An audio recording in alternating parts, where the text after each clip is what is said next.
Fluminense pode acertar com o treinador para 2025 e a FIFA fez um anúncio importante referente ao Super Mundial de Clubes. Além disso, John Kennedy, ou melhor, o staff do John Kennedy, se pronunciou sobre a polêmica envolvendo um acidente de carro ocorrido com o jogador nos últimos dias. Isso e muito mais a gente vai falar nesse vídeo aqui. Desde já deixe o seu like, se inscreva no canal e ative o sininho para não perder nada. Depois da vinheta vamos falar e muito do Flusão.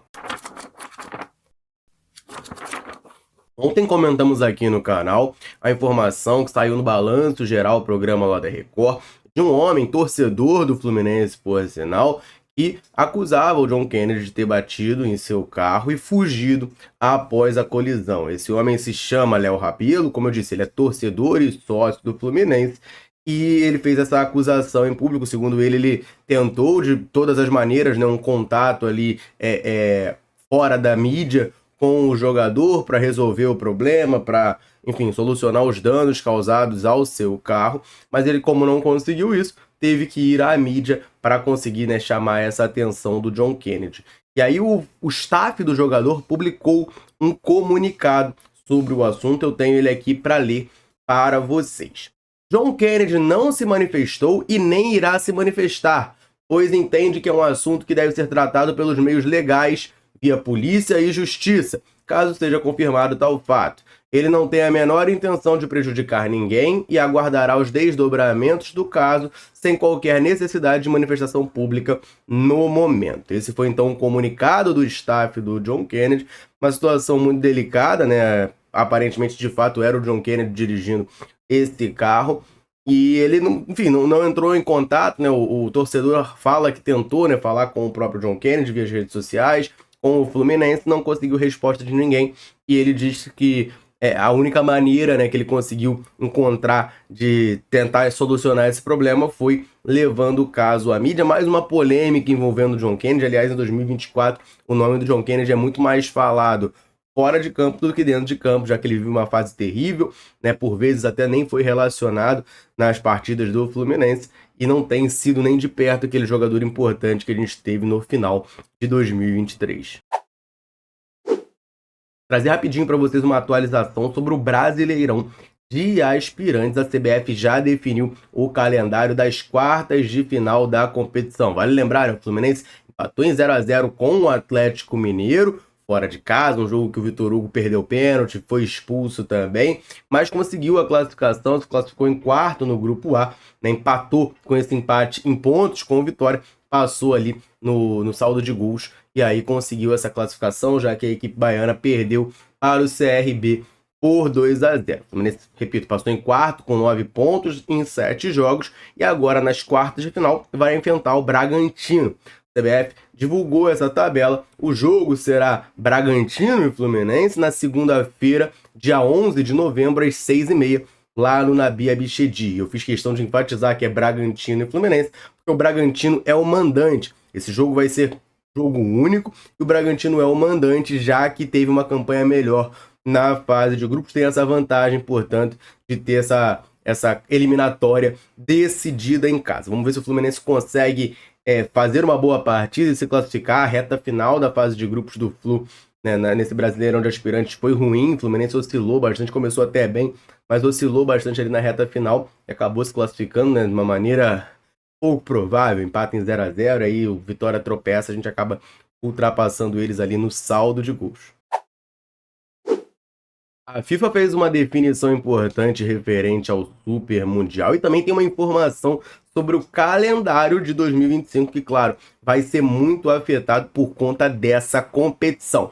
Vamos falar bastante sobre isso? Só antes, rapidinho, lembrar você, ligadinho aqui na Central, de correr no comentário fixado desse vídeo, porque lá você vai ver o canal da Central Fluminense no WhatsApp. Tem lá o link aqui no comentário fixado, você vai clicar lá, vai abrir no seu WhatsApp o canal, aperta o botão seguir e a partir daí você vai receber tudo o que acontece com o Flusão diretamente na palma da sua mão, diretamente no seu WhatsApp, beleza? Então eu tô te esperando por lá. Vamos falar dessas duas informações. Eu quero começar falando sobre essa definição feita pela FIFA. Quem traz essa informação pra gente é a Itatiaia e, de acordo com eles, a FIFA definiu uma data para os clubes chegarem aos Estados Unidos para disputar o Super Mundial. A gente lembra, né? O torneio vai ser disputado entre o dia 15 de junho e 13 de julho de 2025, que aí a FIFA definiu que as delegações devem chegar entre 3 e 5 dias antes do começo do torneio. Então, as delegações devem chegar no máximo até o dia 12 de junho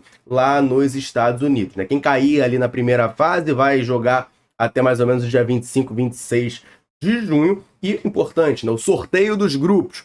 A gente falou ontem aqui, né, que a FIFA disse que vai tentar fazer esse sorteio com divisão de potes da maneira que seja melhor esportivamente e geograficamente falando. Não disse qual será essa maneira, mas é importante que esse sorteio vai ocorrer no começo de dezembro, só que sem ainda data definida. Então, começo de dezembro vai rolar esse sorteio, mas a gente não sabe exatamente qual dia do começo de dezembro. A FIFA ainda não marcou essa data, ou seja, mês que vem vai ter esse sorteio do Super Mundial. E aí um torneio dessa magnitude naturalmente acaba afetando o calendário. A gente lembra, né? O formato é bem parecido com o formato da Copa do Mundo e a gente vai ter uma pausa no Brasileirão para a disputa desse torneio. O Rodrigo Matos, lá do UOL, ele traz pra gente que a CBF apresentou aos clubes um plano de calendário para 2025. E esse plano tem 3 mudanças principais.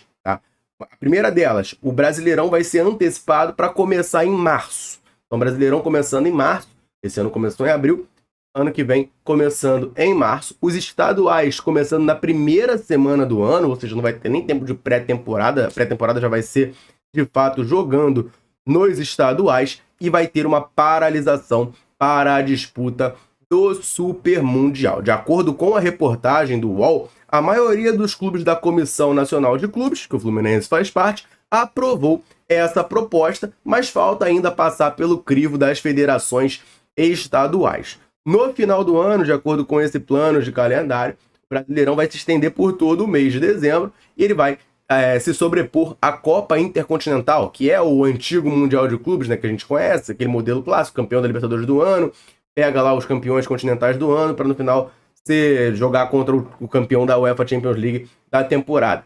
O Brasileirão vai acabar se estendendo por cima, né, dessa Copa Intercontinental e os clubes acabaram aceitando porque não tem outra solução, né, não tem o que fazer. Limitação de calendário, não tem o que fazer. Só que a reportagem também destaca, né, que isso pode ser um início de uma tendência no calendário do futebol brasileiro, já que até 2030, em todos os anos, a gente vai ter competições no meio do ano que, enfim, paralisam ali o campeonato. Então pode ser uma tendência para os próximos anos do futebol brasileiro. Brasileirão começando mais cedo, começando em março, terminando lá no final de dezembro.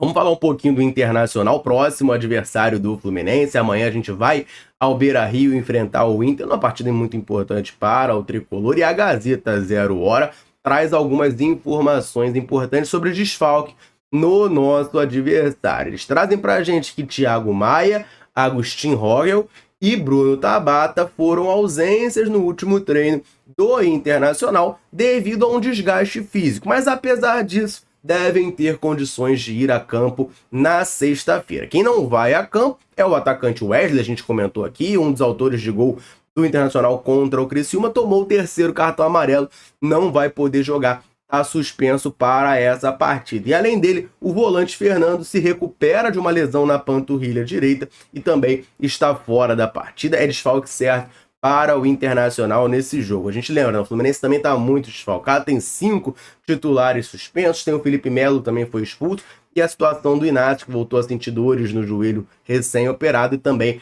não vai para esse jogo tão importante para o Flusão. Paulo Henrique Ganso pode deixar o Fluminense?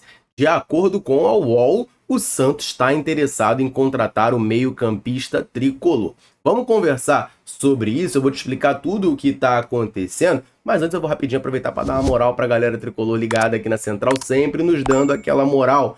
Todo vídeo eu convido você que está aí nos assistindo a deixar um comentário aqui embaixo falando o seu nome, de onde você nos assiste. Eu gosto muito de saber até onde nesse mundo gigantesco a Central Fluminense consegue alcançar. A galera chega junto. E sempre que a gente pode, a gente vem aqui e manda aquele abraço. Nesse vídeo, vou mandar um abraço para o Zé de Teresópolis, para o Valdeir de Jacobina, na Bahia, Carlos Alberto de São Luís do Maranhão, Vander Lúcio de Governador Valadares, Minas Gerais, Nivaldo dos Santos, de Vitória da Conquista, e para o José Lima, de Itabaiana, no Sergipe. Um abração para a galera tricolor, convite reforçado. Quer que a gente mande um abraço, um salve e cite o seu nome? Comenta aqui embaixo, me fala o seu nome e de onde você está nos assistindo. Combinado?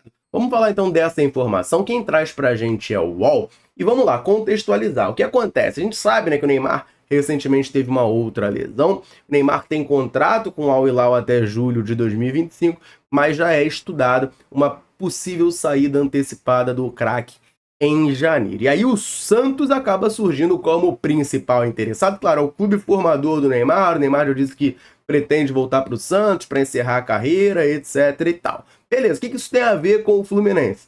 Bom, a questão é que o Santos, como principal interessado no Neymar, quer trazer jogadores próximos a ele para seduzi-lo em um retorno. E aí o UOL traz pra gente que, nesse sonho de repatriar o Neymar, o Santos quer contratar o Paulo Henrique Ganso. A reportagem fala de alguns jogadores próximos ao craque do Al Hilal e da seleção brasileira, como o Léo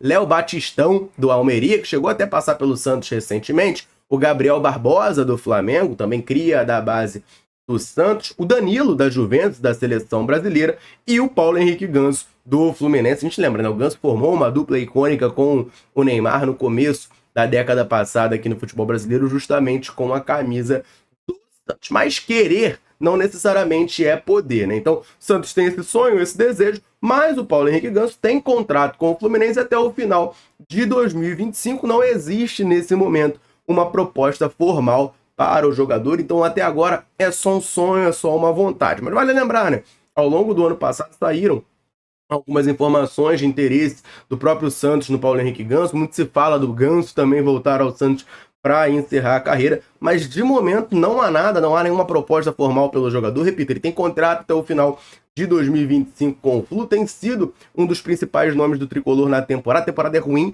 mas o Paulo Henrique Ganso é um dos que tem se salvado. Então vamos aguardar isso nos próximos capítulos, mas de momento, né, ainda é um delírio do Santos querendo trazer o Neymar, e aí poderia ir atrás do Ganso para tentar seduzir o craque. O Fluminense pode acertar com o treinador para 2025. A gente sabe que a reta final de 2024 está aí. O Fluminense está lutando contra o rebaixamento. Se tudo der certo, a gente vai se salvar e vai jogar a Série A em 2025. Aí o jornalista Vitor Lessa trouxe para a gente uma informação importante sobre o contrato do treinador Mano Menezes. Ele tem contrato com o Fluminense até o final dessa temporada e muito se falava, né, mas se ele salvar o Fluminense do rebaixamento, ele fica para 2025.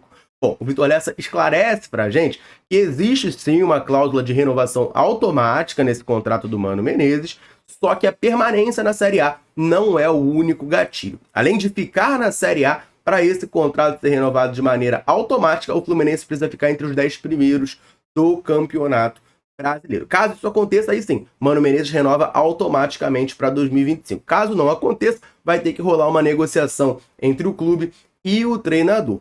A avaliação do Mano internamente no Fluminense é muito positiva. Se você olhar o aproveitamento dele no comando tricolor, o aproveitamento de G6, G7.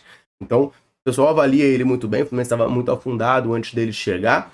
E mesmo que ele não termine entre os 10 primeiros, pode ter essa renovação de contrato, sim. Mas aí tem que ser uma coisa negociada entre o clube e o treinador. Não vai ser algo automático, algo de gatilho contratual. Eu quero saber de você, tricolor, ligado aqui na Central. Você manteria o Mano Menezes para 2025 no Flusão? Se não, quem você traria como treinador do Flu? Comenta aí pra gente trocar aquela ideia. Combinado? Eu vou ficando por aqui. Um abraço, orações tricolores. Tamo junto.